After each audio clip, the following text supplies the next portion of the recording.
Chiefs news, analysis, and opinion every day. Okay, I know yesterday I said that was probably the last of the UDFAs, but there's probably two more. One that will be dropping later today, I believe, I was kind of talked into by an article.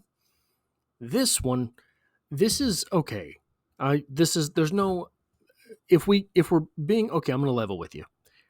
This is probably not going to happen, but golly, is it fun to talk about. Okay, the Kansas City Chiefs have signed running back Qualin Jones out of Stephen F. Austin, and I remembered his name, but I didn't know why I knew his name when he was immediately signed. And it's because he was from Baylor, and he goes all the way back to 2019. So what we have is 2024 at Stephen F. Austin, 147 carries, 779 yards, a 5.3 yard average, and 8 touchdowns with a 52-yard long.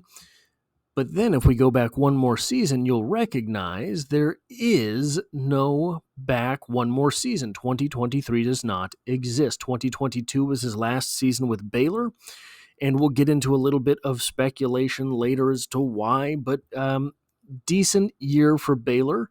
92 carries, 462 yards, 5-yard average, 7 touchdowns, a power back. He actually had a decent year receiving as well, with 135 yards receiving on 23 catches.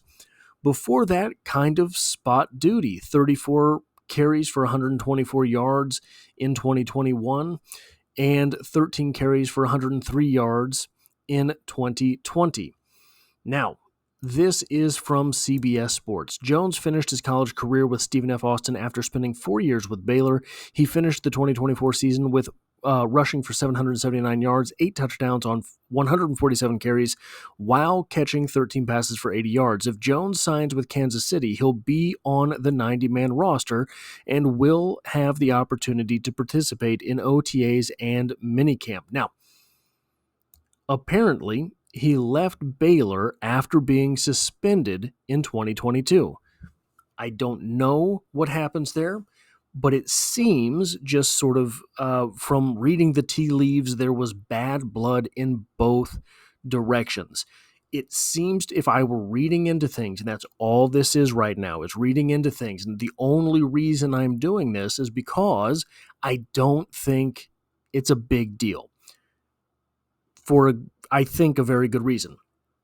It seems to me that maybe what was happening is that Jones thought that he was going to be the starter going into his final season, and maybe there was a younger back coming in that was going to get more reps than he was. Now, normally, this would seem like a red flag, right? That is a red flag, but honestly, the guy took a year away from football and then moved down to Stephen F. Austin. He was a young man. If this is what happened, I do not know. Young men get angry and blow up. I think we've all been in those situations. I don't care at this point. It's worth the gamble, right?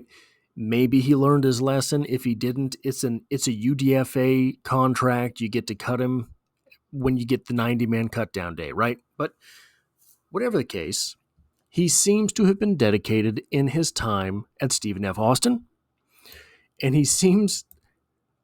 Okay, so this is a long shot.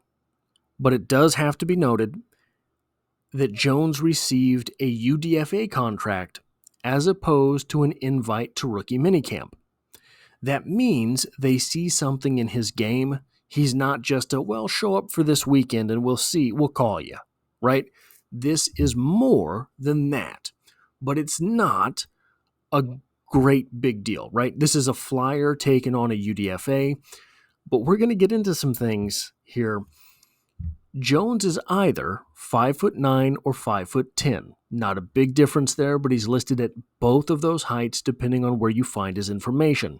He's also listed anywhere from 221 pounds, which is certainly power back area to 243 pounds. Now, just for reference, there will be edge players, defensive ends, in the NFL this season that are going to weigh less on game day than 243 pounds.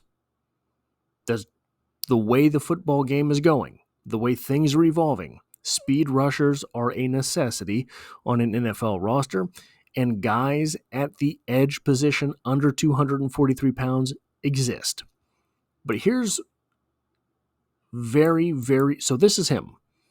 If you're not familiar with Qualin Jones, this is him. That is a massive individual. 37-inch vertical, 10-foot 6-inch broad jump. The vertical is more impressive than the broad jump, but the broad jump's very good. And a 4.49 40-yard dash at the Stephen F. Austin Pro Day. This guy right here runs a 4.4. Now it's a 4.49. That's still a 4.4. So I want to get something off of the table. I'm not going to speculate now, but I do have to state the obvious. Jones appears to have always been a big back.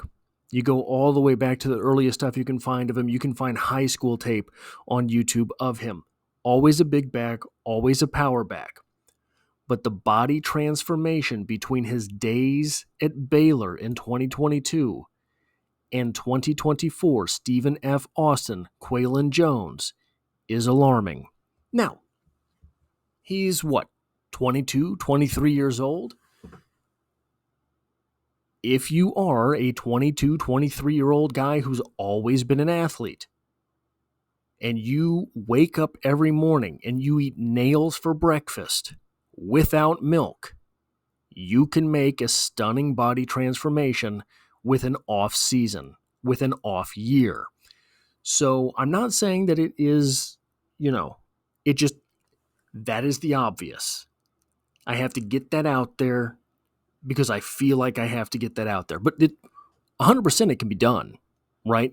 And if it is what was done, if it is done naturally, it is a sign that he has rededicated himself to the sport. He has dedicated himself to extreme amounts of work. And that could be a sign that the guy who ended up being suspended from Baylor and leaving the team is no longer of that mindset. He is of an extreme work ethic. And when you are of an extreme work ethic, I think you are more tentative to have what it is towards which you are working taken away from you, right? So maybe you don't get along with the coaches. You've put in extreme amounts of time. Probably this is your last opportunity because this is the NFL. You want to make it work. Now, along with that transformation, it seems that he changed his running style as well. His Stephen F. Austin tape shows a runner with a much choppier stride, which is behooving of a power back. His Baylor tape shows a guy with a decent stride and deceptive speed. Not all of the speed seems to be there in his Stephen F. Austin tape. It looks like he's lost a step. But if he's lost a step and gained 20 pounds and has triceps that look like people's legs, okay, you've made your bed. Now you have to lay in it, right? You have transformed into a monster back. Now you have to figure out how to be effective. And there are clips of him from Stephen F. Austin that look like Derrick Henry's high school tape. If you have not looked at Derrick Henry's high school tape, it is worth doing. A big, big positive here. A massive positive here with what it is that we have been watching for the Kansas City Chiefs for quite some time now. From Clyde Edwards-Helaire, from Isaiah Pacheco, Qualin Jones appears to have very good vision. His cutting ability is labored at times, but still effective. Earlier in his career at Baylor, he was very effective at cutting.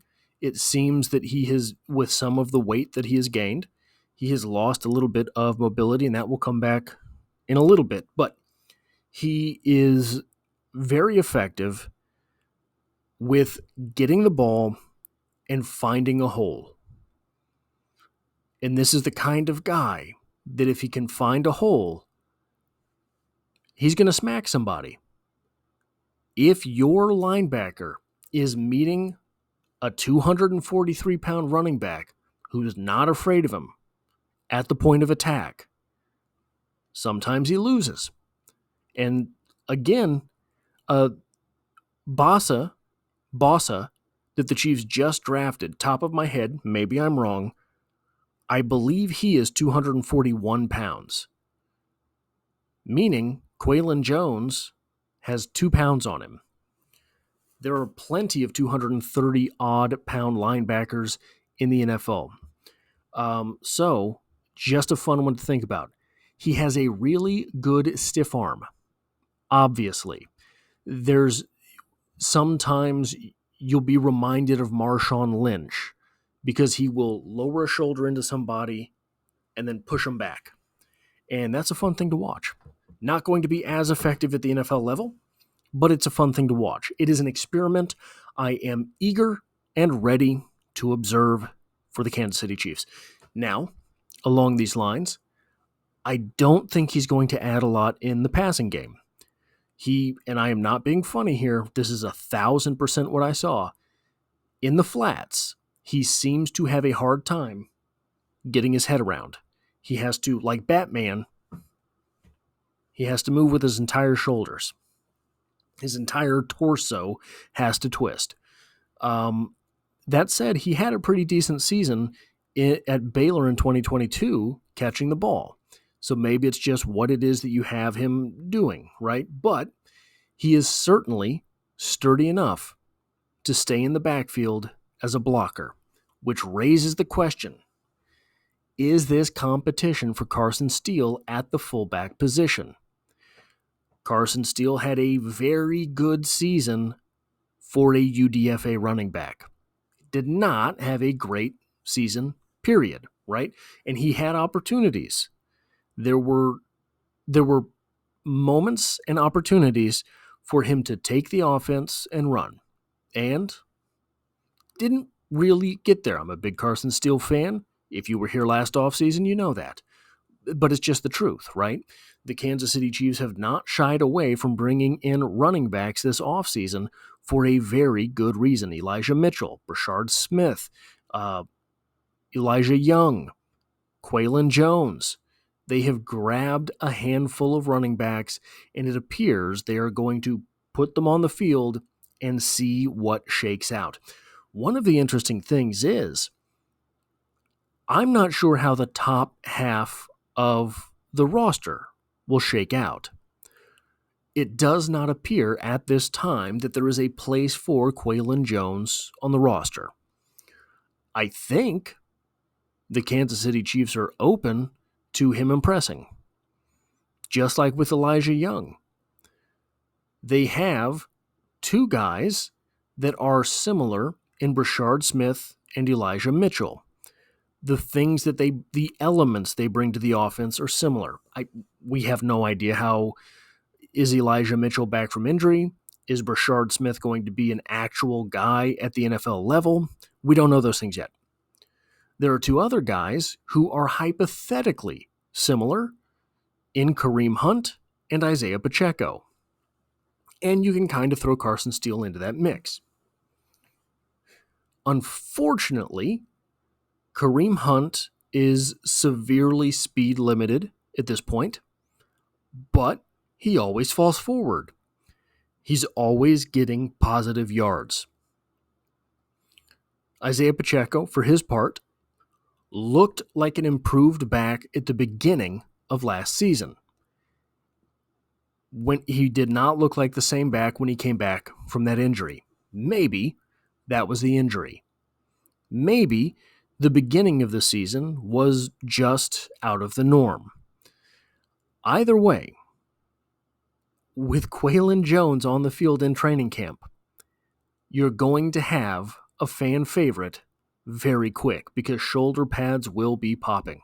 That is all I have for this video. If you like or appreciate what it is that I do here, hitting a like button really does help me out, as it tells YouTube to share this video with other Kansas City Chiefs fans. And if you find yourself here by chance but not design, the Chiefs are the only thing I talk about on this channel, dropping multiple videos every single week, and I hope to have you back for the next one.